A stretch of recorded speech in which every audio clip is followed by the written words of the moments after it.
Hey there, this is David Harris from Strength Performance Network, coming to you from the 2017 NSCA Coaches Conference.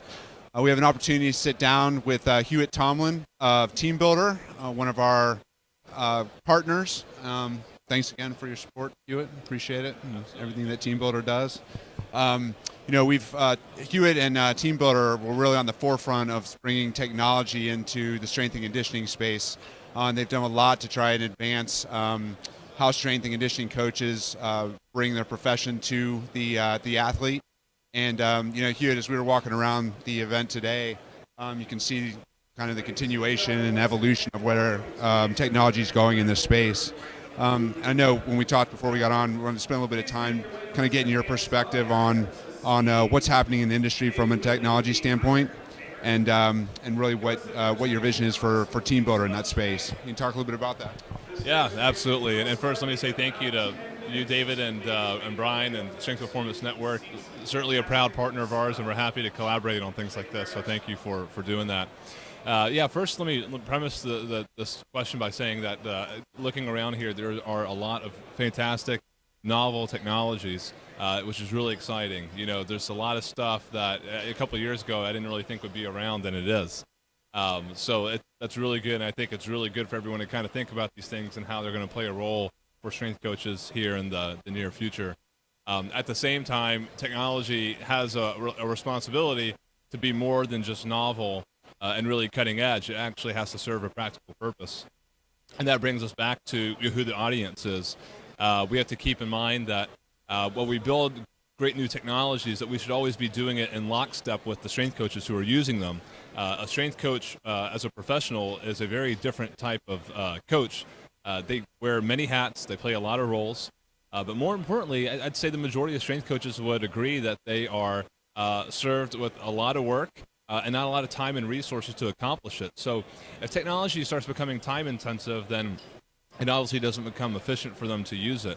And I think that's really the foundational question that I would like to think my company always asks when we develop new things, and what other companies should do as they develop new technology for coaches. So, when you think about the evolution of Teambuildr and what you want to continue to bring to coaches, what's your vision for kind of next steps in your own product evolution? Yeah, that's a good question. So when we started out, and essentially how we've made our living so far is by helping coaches program workouts faster. It was simply raw time savings, so spending less time in front of a computer and more time with athletes. We're kind of moving beyond that now because one of the benefits of software is that it makes it easy for coaches to collect data on their athletes. So now we get into this question of data collection and what do we do with it? I think for us, the focus is to take on the data ourselves and start bringing insight to coaches with those data sets. I don't think it's reasonable to expect coaches to gather a lot of data and then also have the responsibility of going through it and trying to draw their own insights out of it.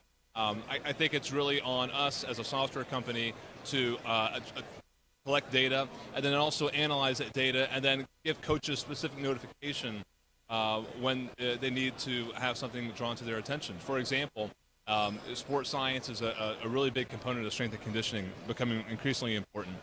And sports science is essentially collecting lots of variations of types of data, but also delivering some sort of actionable insight to the coach.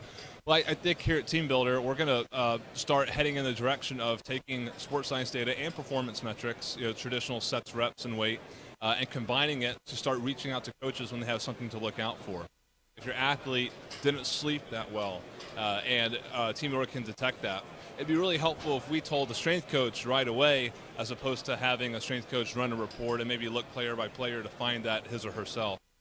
So I think once we start doing that, we're going to be doing huge favors for strength coaches that will have these really valuable insights, but also the time to deal with the other components of the job that are not necessarily software or programming related. So, you, or better than anyone that I've seen anyway, spend a lot of time talking to coaches. I mean, the evolution of your product really is based on feedback you've been getting from coaches.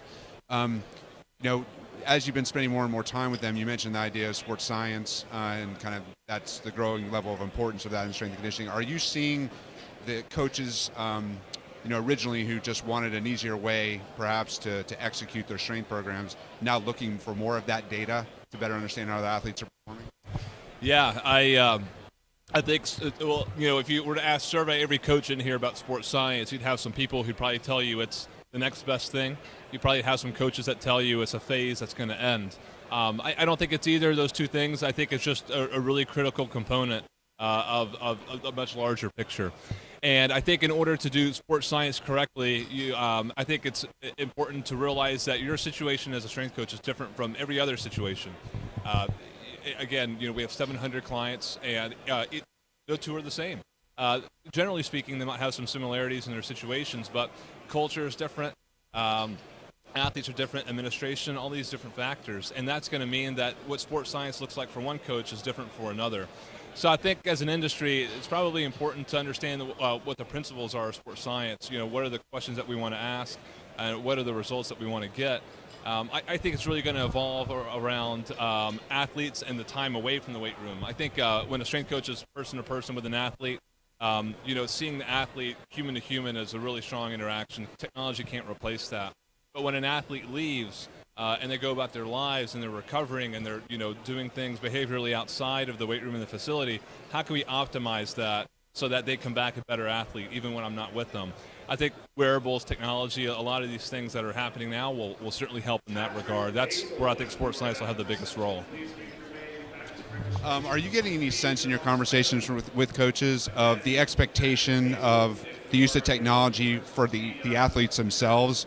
In other words, at the high school level, typically you're used to just getting a workout on a sheet of paper or having that workout prescribed to you from your coach. Are athletes now expecting more of that technology play in their space? They want to be able to see, on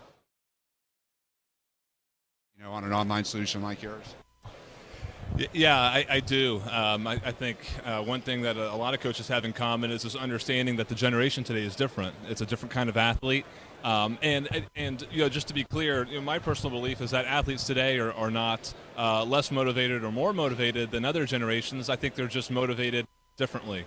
And I think sometimes you just have to find out what does motivate them and get them enthusiastic and engaged. And if that means using technology, I think that'd be a clever innovation by the coach to kind of shift towards that.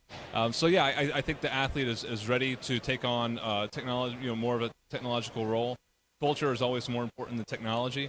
And sometimes we have a saying in our office, which is, just because we're using a tablet in the weight room doesn't mean that you shouldn't be working just as hard. You get a little blood on the tablet, that's fine. It's that old school mentality, those fundamental principles that we all know. Hard work and work ethic and commitment and consistency, and then you just add technology to that. You're not replacing. There's nothing mutually exclusive about the two.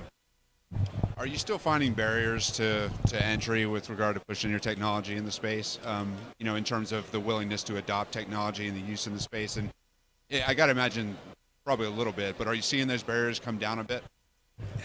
Yeah, if I could use the appropriate word, I think the barriers have evaporated since 6 years ago. Yeah, we first started 6 years ago. That was when we did our first NSCA show. And of course, a lot of open-minded coaches that were looking to innovate were open to the idea, but there are certainly coaches that more or less said, yeah, I'm not ready for this, or this will never work in my weight room. I think that mentality is largely gone. It's certainly thanks to technology, but also teams successfully using certain types of technologies. I'm like, if I were to compare it from today to 6 years ago, it's night and day. Coaches are certainly more interested and much more critical of technologies, which I think is really neat. They're open to looking at it, but they're not going to accept every new technology as being, contributing to their program. They're going to assess it critically, which I think is really cool. Hewitt, thanks for your time. Really appreciate it. Thanks again for your partnership. Check out Teambuildr, doing some really innovative stuff in the strength and conditioning space. You guys are the established strength and conditioning program now, so it's been great to watch how you guys have grown, and sky's the limit. So thanks for your time.